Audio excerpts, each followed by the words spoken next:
Matthew Calpref Perry blev født i 1794 i Newport og kom i tjeneste i amerikanske søværn i 1809 under sin brors kommando. Gennem mange års tjeneste steg Matthew rang og blev kendt som faderen af dampsøværnet. Han stod for konstruktionen af USA's andet dampskib, nemlig USS Fulton, som han bagefter kommanderede. Han brugte meget sit liv på at modernisere det amerikanske søværn, ved for eksempel at organisere det første amerikanske ingeniørkorps, og han gennemførte også den første amerikanske skydeskole til søværnet. Han blev kommandør i 1842 efter 33 års tjeneste og har været med i 12 kampe. På det tidspunkt havde USA ikke en højere rang end kaptajn, så rangen havde en stor betydning. Inden Matthew sejlede på Perry-ekspeditionen, havde USA prøvet flere gange at åbne Japan.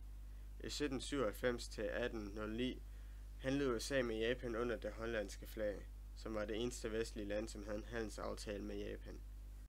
En amerikansk forretningsmand prøvede også at få en aftale ved at sende 3 skibsbrudne japanere tilbage til Japan, men skibet blev beskudt, og de måtte vende tilbage til USA.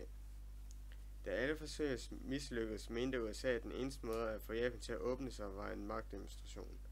Derfor fik Matthew opgaverne, da han var krigserfaren. Det tog et år for Matthew at sejle til Japan. Han lagde til uden for Uraga havn, hvor han forlangte tilladelse til at vise et brev med betingelser i. Hvis ikke, troede han med at bombardere havnen. For at vise, hvem der havde magten, fik Matthew skudt nogle bygninger af smadret. Da han bagefter fik tilladelse til at vise brevet, gik han i land i Kurahama og afleverede brevet. Derefter tog han til Kina med et løfte om at komme tilbage. Et år efter kom han tilbage med 7 skibe og fik underskrevet en traktat, hvor stort set alle betingelserne var accepteret. Da han kom tilbage til USA, fik han i dag, hvad der svarer til $50.000. Han døde 1858, mens han ventede på flere ordre.